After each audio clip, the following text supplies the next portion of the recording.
जय गुरुदेव। अब हम पार्ट 3 हिमालय की बेटियां इस पाठ का अध्ययन करते हैं। अभी तक मैंने उन्हें दूर से देखा था। बड़ी गंभीर, शांत, अपने आप में खोई हुई लगती थी। संभ्रांत महिला की भांति वे प्रतीत होती थी। अपने प्रति मेरे दिल में आदर और श्रद्धा के भाव थे। माँ और दादी, मौसी और मामी की गोद की तरह उनकी धारा में मैं डुबकियां लगाया करता था। यहाँ पर लेखक कहते हैं कि नदियों के प्रति उनके मन में आदर और श्रद्धा के भाव थे और वे अभी तक उसमें स्नान करते थे या डुबकियां लगाते थे। परंतु इस बार जब मैं हिमालय के कंधे पर चढ़ा तो वे कुछ और रूप में दिख सामने थी। मैं हैरान था कि इतनी दुबली पतली गंगा, यमुना, सतलज समतल मैदानों में उतरकर इतनी विशाल कैसे हो जाती है। इनका उछलना और कूदना, खिलखिलाकर लगातार हंसते जाना, इनकी सब भाव भंगी, इसका यह उल्लास कहाँ गायब हो जाता है मैदान में जाकर। किसी लड़की को जब मैं देखता हूँ, किसी कली पर जब मेरा ध्यान अटकता है, तब इतना कौतूहल नहीं होता जितने इन बेटियों की बाल लीलाएं देखकर। यहाँ लेखक कहते हैं कि हिमालय में जब मैंने वहाँ पर गंगा, यमुना, सतलज नदियों की बाल स्वरूप को देखा, तब मुझे बहुत आश्चर्य हुआ कि ये मैदानी क्षेत्र में इतनी बड़ी कैसे हो गई। अब वे आगे कहते हैं, कहाँ ये भागी जा रही है, यह कौन सा लक्ष्य है जिन्हें इन्हें बेचैन कर रखा है। अपने महान पिता या विराट, उनका प्रेम पाकर क्या इनका हृदय तृप्त नहीं हुआ? और कौन होगा जो इनकी प्यास मिटा सकेगा? बर्फ जली पहाड़ियाँ, छोटे छोटे पौधे से भरी घाटियाँ आदि, न जाने ये कहाँ तक पहुँच जाएगी। कौन जाने कि हिमालय इन अपनी नन्ही बेटियों के नटखट स्वभाव को देखकर क्या सोचता होगा। यहाँ पर लेखक ने हिमालय का मानवीकरण किया है। उन्हें एक पिता के रूप में कहा है और नदियों को बेटियों के रूप में समझाया है। और वे कहते हैं कि पिता अपनी बेटियों की अटखेलियाँ देखकर क्या सोचता होगा।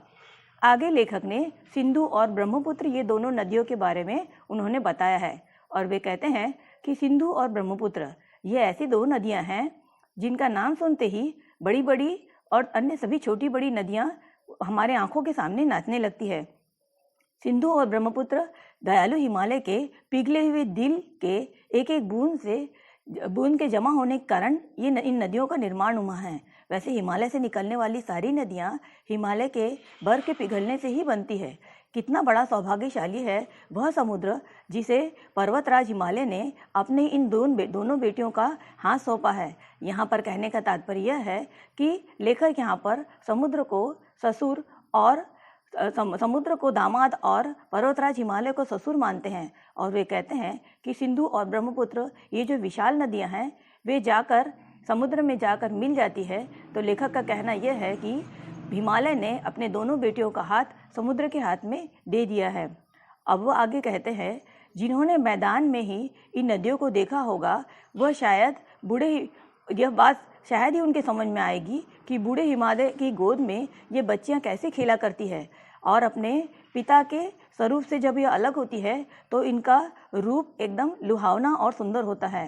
साथ ही उन्होंने हिमालय को ससुर और समुद्र को दामाद कहा है, क्योंकि नदियाँ जाकर समुद्र में मिलती है, जिसके कारण ऐसा लगता है जैसे ससुर ने या हिमालय ने अपने बेटियों का हाथ दामाद के हाथ में या समुद्र के हाथ में दे दिया।